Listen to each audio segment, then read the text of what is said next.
Have you ever noticed how fear doesn't always come from danger, but from your own thoughts? Have you ever asked yourself why, even when life is stable, your body still feels tense, alert, restless? What if I told you that fear is not something you eliminate by thinking harder, but by retraining your nervous system?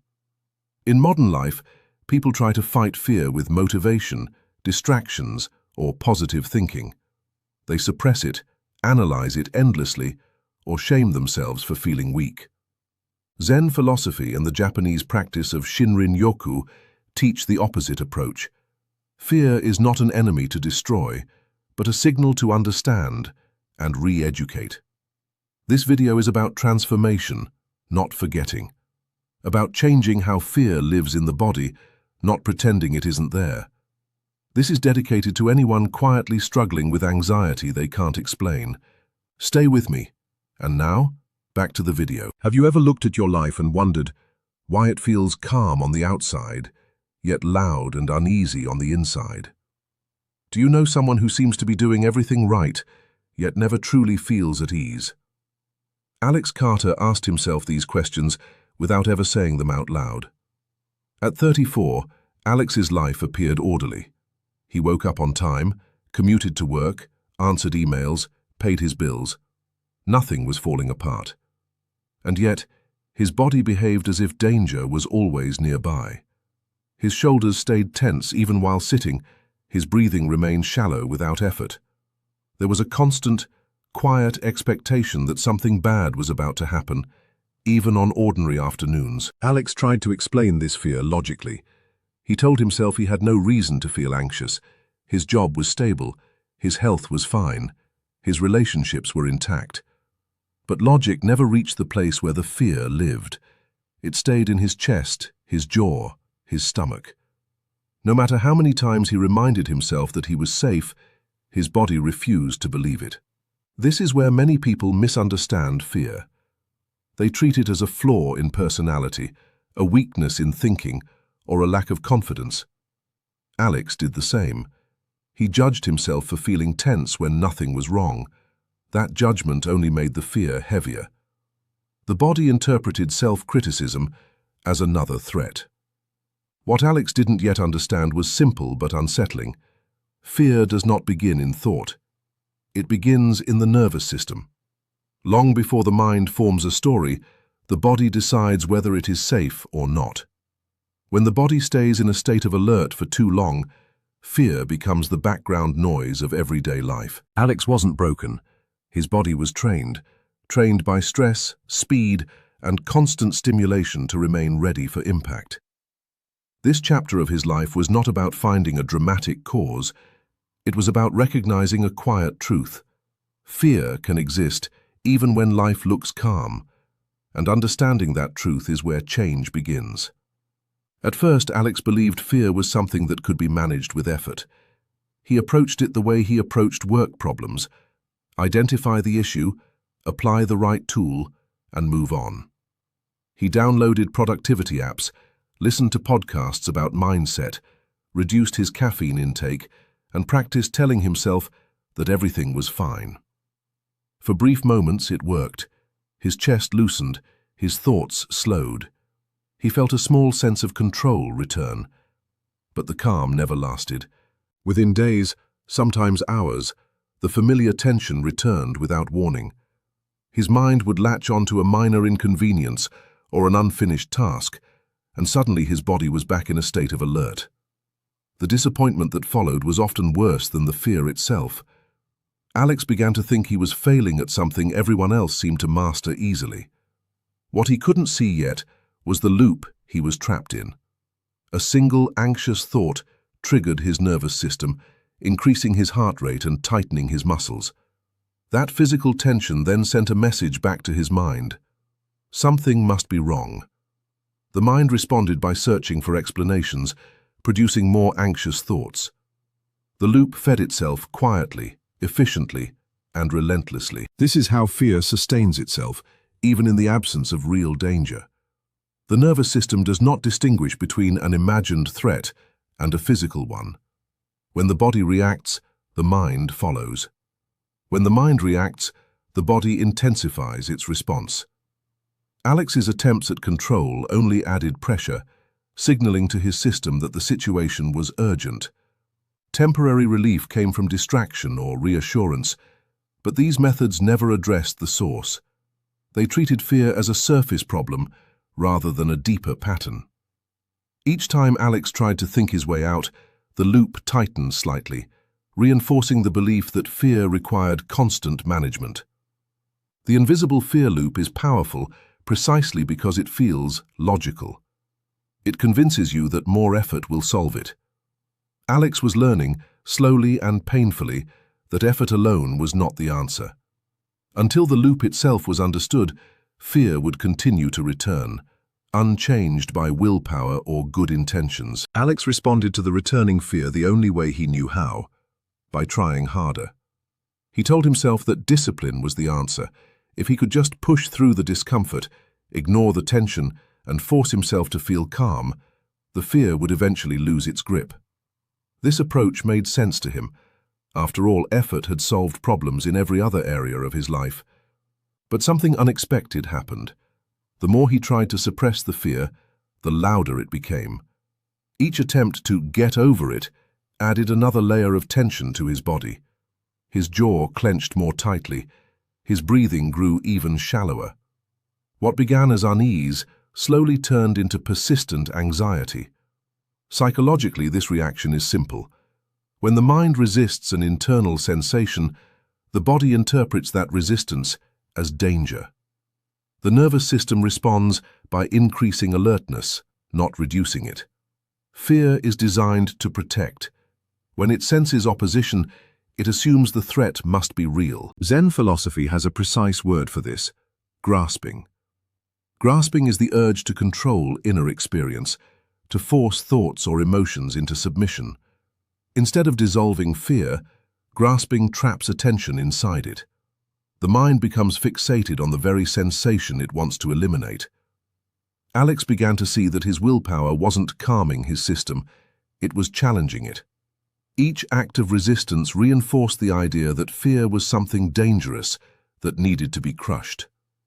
That belief alone was enough to keep his body in a defensive state. Fear thrives under pressure. It weakens when it is allowed to exist without judgment. Alex hadn't learned that yet, but his growing frustration was quietly pointing him toward a deeper truth. Strength, in this case, did not come from force. It came from a different relationship with fear altogether. Alex did not go looking for a solution when he found the forest. It happened on a quiet weekend, away from the city, when plans fell apart and time opened up unexpectedly. With nothing scheduled and nowhere urgent to be, he wandered onto a narrow trail lined with tall trees. There was no music in his ears, no steps to count, no objective to complete. He was simply walking. Something subtle began to shift. His breathing slowed without effort. His shoulders dropped slightly, as if they had remembered how to rest. The familiar tension did not vanish, but it loosened its hold. Thoughts still appeared, but they no longer demanded immediate attention.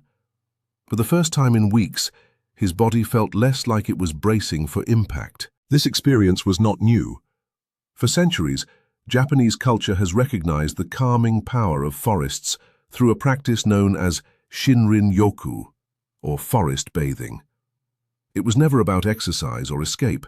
It was about immersion. The natural environment provides soft visual patterns, organic sounds, and gentle sensory input that signal safety to the nervous system. Biologically, the body responds to these cues almost instantly. The amygdala, responsible for threat detection, reduces its activity. Stress hormones begin to drop.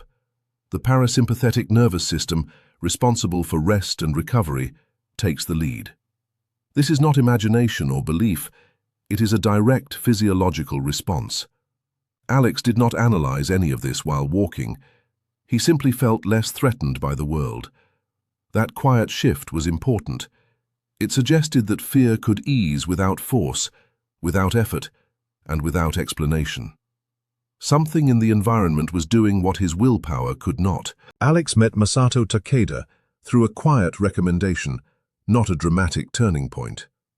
Masato was a retired therapist who had spent decades working with stress and trauma and years studying Zen practice alongside it. When Alex described his fear, Masato did not interrupt or offer quick solutions. He listened carefully, as if the problem were neither urgent nor unusual. When Masato finally spoke, he avoided metaphors and mysticism. He explained something simple. Fear, he said, does not begin as a thought. It begins as a physical reaction. The body senses danger first, tightening muscles and altering breath.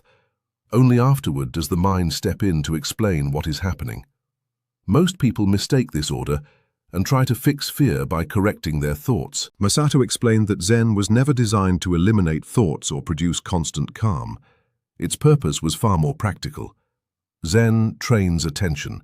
It teaches a person to notice sensations, thoughts, and impulses without immediately responding to them. Fear loses power not when it disappears, but when it stops dictating behavior. Alex found this idea unsettling. He had spent years trying to argue with his anxiety, trying to reason his way out of it. Masato suggested that obedience, not fear itself, was the real problem. Each time Alex reacted automatically, the nervous system learned that fear was in control. Zen practice, Masato said, creates a small but critical gap. In that gap, the body can settle and the mind can observe instead of react. Calm is not forced. It emerges naturally when reaction ends. For the first time, Alex felt that fear was not something he had to defeat. It was something he could stop following. Masato wanted Alex to understand that his experience in the forest was not symbolic or accidental. It was biological. When Alex asked why walking among trees felt different from walking through the city, Masato explained it in plain terms. The brain is constantly scanning for signs of danger. In urban environments, sharp edges, loud noises, traffic, screens, and constant movement keep the amygdala active. This part of the brain is responsible for threat detection, and it does not require conscious permission to react. Even when nothing is wrong, the nervous system stays on alert because the environment suggests urgency. Forests communicate something entirely different. Slow, rhythmic sounds like wind through leaves and distant birds create predictable patterns the brain recognizes as safe. The visual field expands, allowing depth perception instead of flat surfaces and tight spaces. Movement slows naturally. These signals tell the amygdala that vigilance is no longer necessary. As this happens, cortisol levels begin to drop. The parasympathetic nervous system, responsible for rest and repair, becomes dominant. Heart rate steadies, breathing deepens. The body exits survival mode without being told to do so. Masato emphasized one critical point. Fear is not erased in these moments, it is regulated. The nervous system is gently guided back toward balance, not shocked into calm. This distinction mattered. Alex had been searching for a breakthrough, a moment when fear would vanish permanently. Healing does not work that way. The nervous system learns through repetition. Each calm exposure teaches the body that safety exists. Over time, baseline tension lowers. The system recalibrates. There was no revelation hidden in the forest. There was only consistency.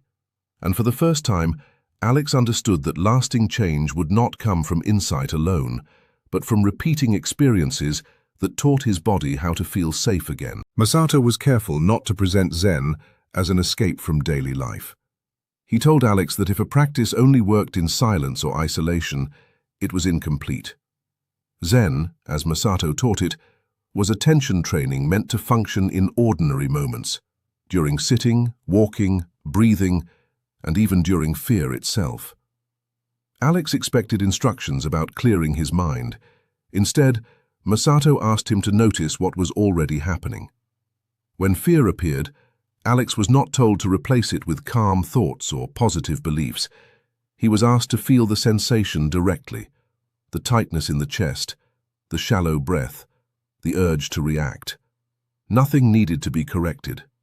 This approach felt counterintuitive. Alex had spent years trying to manage fear by fixing it. Zen reversed that habit. By observing fear without interference, a small pause appeared. In that pause, the automatic reaction weakened. The nervous system was no longer receiving the signal that something had to be done immediately. Masato explained that fear gains authority through obedience. Each time Alex reacted automatically, by distracting himself, reassuring himself, or bracing his body, the pattern was reinforced. Observation interrupted that loop. When fear was seen clearly and allowed to exist, it lost urgency. This was not passive resignation. It required steady attention and patience. Zen practice trained Alex to remain present with discomfort long enough for the nervous system to adjust on its own. Over time, the body learned that fear could arise without requiring action. The most important lesson was simple. Fear is information, not instruction. When Alex stopped treating it as a command, his relationship with it changed. Calm was no longer something he chased. It emerged naturally in the space where reaction used to be. The return of fear did not announce itself dramatically. It crept back during a demanding week at work, when deadlines stacked up and long hours replaced quiet routines. Alex skipped his walks without much thought. Sitting still felt like a luxury he no longer had time for. At first he told himself it didn't matter. Within days the familiar tension returned. His chest tightened. His sleep became shallow. Thoughts began circling the same worries he believed he had outgrown. The disappointment hit harder than the anxiety. Alex felt as though he had failed, as if all the progress he had made had been an illusion. Masato responded differently. He did not frame the relapse as a setback. He treated it as information. Fear, he explained, resurfaces when the body is placed back into the same conditions that trained it in the first place. Stress, speed, and constant stimulation reactivate old patterns automatically. This was not weakness, it was conditioning. The nervous system learns through repetition, both in tension and in calm. When Alex returned to his old rhythms, his body responded exactly as it had been trained to respond. There was no moral judgment in this process, only cause and effect. This reframing mattered. Alex began to see that progress was not measured by the absence of fear, but by how quickly he recognized its return. Relapse did not erase learning. It revealed where the system still needed consistency. The lesson was clear and uncomfortable. Healing does not move in a straight line. It deepens through return and correction. Perfection was never the goal. Repetition was. And each relapse, when understood correctly, became part of the process rather than proof of failure. Something subtle began to change in Alex, not in moments of calm, but in moments of fear. When anxiety appeared, he no longer rushed to challenge it or push it away. Under Masato's guidance, he learned to stay still long enough to feel what the body was actually asking for. Fear did not want to be debated, it wanted reassurance through experience. Masato explained that safety is not a concept the nervous system understands. Words, logic, and reassurance belong to the mind. The body learns through repetition. Each time Alex walked slowly through the forest, breathed without effort, or observed fear without reacting, his system received the same message. There is no emergency. Zen non-resistance and Shinrin-Yoku consistency worked together. Zen taught Alex to stop interfering with internal sensations. Shinrin-Yoku provided an environment that made non-resistance possible. Together, they created a steady retraining process. Baseline tension began to lower, not because fear was gone, but because the nervous system no longer expected constant threat. This shift required trust. Alex had to trust that calm would emerge on its own if he stopped forcing it. That trust felt uncomfortable at first. Control had been his primary strategy for years. Letting go of it felt like vulnerability. But over time, he noticed that the more he allowed fear to rise and fall naturally, the less dramatic it became. Confidence appeared quietly. It did not come as certainty or bravado. It showed up as faster recovery, shorter stress responses, a growing sense that fear could be present without taking over. Masato reminded him that confidence is not built by eliminating fear. It is built by surviving it without resistance. When the body learns that fear is not dangerous, it loosens its grip. What Alex was gaining was not control, but trust in his ability to remain steady. And that trust changed everything. Months passed without any dramatic milestone. There was no single day when Alex woke up feeling fearless. Instead, the changes revealed themselves quietly, woven into ordinary moments. He began to sleep more deeply, not because his mind was empty, but because his body no longer stayed alert through the night. Mornings felt less rushed, even when the schedule remained the same. At work, Alex noticed a subtle delay between stress and reaction. Emails that once tightened his chest now registered as information rather than threats. When pressure appeared, his breath responded before his thoughts did. He paused more often. That pause changed the outcome. Stress still arrived, but it moved through him instead of settling in. Fear had not disappeared. It still surfaced during uncertainty, conflict, or fatigue. The difference was authority. Fear no longer dictated his decisions automatically. He could feel it without rearranging his life around it. He no longer avoided situations simply to maintain comfort. Recovery became faster. After difficult days, his body returned to baseline more easily. Walks in nature were no longer tools but habits. Attention practice blended into daily movement. These behaviors were not forced. They felt necessary in the same way sleep and food felt necessary. There were no emotional highs to point to, no constant sense of calm. And that was the proof. Real change did not announce itself loudly. It showed up as stability, as resilience, as the absence of constant self-monitoring. Alex realized that fear had not been erased. It had been repositioned. It was no longer the center of his experience. His nervous system had learned a new default, one shaped by repeated exposure to safety rather than repeated anticipation of danger. This was not transformation as a dramatic event. It was transformation as a pattern of behavior, reinforced quietly over time. And that made it real. When Alex looked back, there was no single technique that had changed everything. There was a system, simple but demanding in its consistency. Stimulation was reduced, not eliminated, so the nervous system had space to settle. Time in nature became regular, allowing the body to relearn what safety feels like without explanation. Fear was observed directly, without resistance or correction, so it no longer needed to escalate to be noticed. Zen provided the mindset. It taught Alex to stop interfering with his internal experience and to recognize fear as a signal rather than a command. Shinrin-Yoku provided the physiological reset. It created the conditions in which the nervous system could downshift naturally. Together, they formed a process that worked through repetition, not intensity. Fear was not erased, it was retrained. Over time, the body learned that it did not need to stay on guard. That learning changed Alex's baseline state more than any insight ever had. If fear has been following you for years, consider this possibility. What if it is not a flaw in your thinking or a weakness in your character? What if your body has simply never been taught how to rest? If this reflection resonated with you, take a moment to sit with it. Share your thoughts in the comments and subscribe if you want to explore these ideas more deeply. You are not behind. You are learning a process your body was never taught.